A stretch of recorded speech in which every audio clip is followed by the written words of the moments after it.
سوپای پاسداران هێزێکی تێرۆریستیە. ئەوەی کە سوپای پاسداران هێزێکی تێرۆریستیە باوەڕی گشتی زۆربەی خەڵکی ئێرانە لە نێوخۆ و دەرەوەی وڵاتکە ڕۆژی پێنجشەممە 29 مانگی بەفرانبار بە شێوەی قەتعنامەیەک برایە کۆبوونەوەی پەرلەمانی ئەوروپا. لە 545 ئەندامی ئامادەی کۆبوونەوەکەی پەرلەمانی ئەوروپا 313 پەرلەمانتار دەنگی ئەرێنیان پێدا. پەرلەمانی ئەوروپا ناوەندێکی یاسادانانە و لە کاروباری وەک بوجەی یەکێتی ئەوروپا یان قەراردادە بازرگانی و تجاریە نێونەتەوەیەکاندا خاوەنی اختیارەتە. بەڵام لە بابەتگەری پەیوەندیدار بە سیاسەتی دەرەوە و ئەمنیەتی نەتەوەی وڵاتانی ئەندامدا خاوەنی اختیاراتی ئیجرایی نییە. کەوایە پەسەندکراوەکە دەبێت لەلایەن سەرجەم ئەندامانی شۆرەی وەزیرانەوە پەسەند بکرێت تا شیاوی بەکردەوە دەرهاتن بێت. ئەگەر ئەمە ڕوو بدات، سوپای پاسداران لە پاڵ ڕێکخراوەکانی وەک ئەلقاعیدە و داعشدا دەچێتە لیستی 27 وڵاتی ئەندامی یەکێتی ئەوروپاوە. لە قەتنامەکەدا لەسەر پێویستی بە تیرۆریزم ناساندنی هێزەکانی بەسیج، لیباس شەخسیەکان و هێزەکانی خۆت پێداگیری کراوە و ئاماژەش بە پشتیوانی لە شۆڕشی گەلانی ئێران و دژایەتی لەگەڵ قەتڵە دەوڵەتیەکان لە زیندانەکاندا و لە دەرەوەی زیندانیشدا دراوە. بەر لە ئەندامانی پەرلەمانی ئەوروپا نوێنەرانی مەجلیسی عەوامی بریتانیا ڕۆژی 12 مانگی ژانڤیە یەکدەست دەنگیان بە گەڵاڵەیەکدا کە داوا لە کابینەی دەوڵەتی بریتانیا دەکات سوپا بخاتە نێو لیستی ڕێکخراوە تەرۆریستیەکانەوە.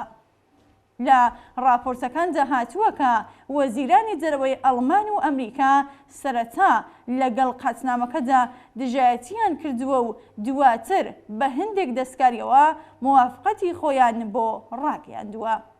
ئەندامانی کابینە بریتانیا کە بە گشتی ئەندامانی پەرلەمانیشن لە هەمان سەرەتاوە مایلبوونی خۆیان بۆ بە تیرۆریست ناوبردنی سوپای پاسداران دەربڕیوە. بە پێی راپۆرتەکان دەستگای دەسەڵاتدار و حاکمەی ئەم وڵاتە دەیەوێ ڕێبەری دەستەبەربوون و بەرەو پێشبردننی ئەو بڕیارە لە ئەوروپادا بگرێتە ئەستۆ. ڕاستیەکەیەوەیە کە سوپای پاسداران ڕێکخراوێکی مافیاییەکە لە نێوخۆ و دەرەوەی ئێران خەریکی کار و ئەمەلیاتی تێرۆریستیە. سوپا لە کوشتاری بەستەدان کەس لە ئێران، عێراق، سووریا، یەمەن، ئەفغانستان و لۆبناندا بەشداری هەبووە و هەیە. بەم دوایانەش لە شەڕ لە دژی خەڵکی ئۆکراین سوپای پاسداران لەگەڵ رووسیا هاوکاری تەسلیحاتی و بەتایبەت لە بواری پەهبادیدا هەیە.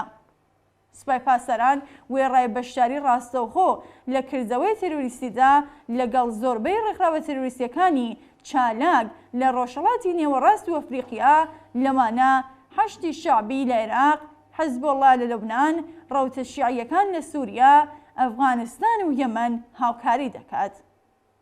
سوپای پاسداران بە بەشداری ڕاستەوخۆی لە بازرگانی مادەی هۆشبەردا و بە یارمەتی مافیایەکی ئابووری کە لە کۆنتڕۆڵیدایە هەزینەی ئاموزش و تەیارکردنی باقی گروپە تیرۆریستیە ئیسلامیەکان دابین دەکات.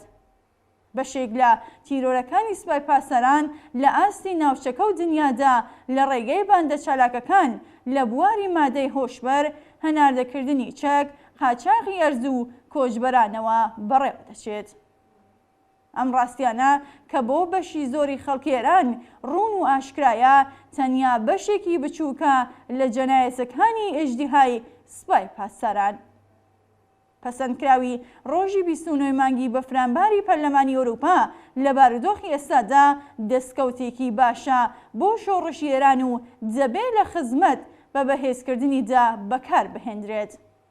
بەڵام پێویستە خەڵک و هێزە شۆڕشگێرەکان وێڕای پاراستنی سربەخۆیی خۆیان لە داهاتووی دوای کۆماری ئیسلامیدا بەر بە هەموو جۆرە دەستێوەردانێکی دەوڵەتانی ئەمپریالیستی بگرن لە بەڕێوەبردننی وڵاتدا.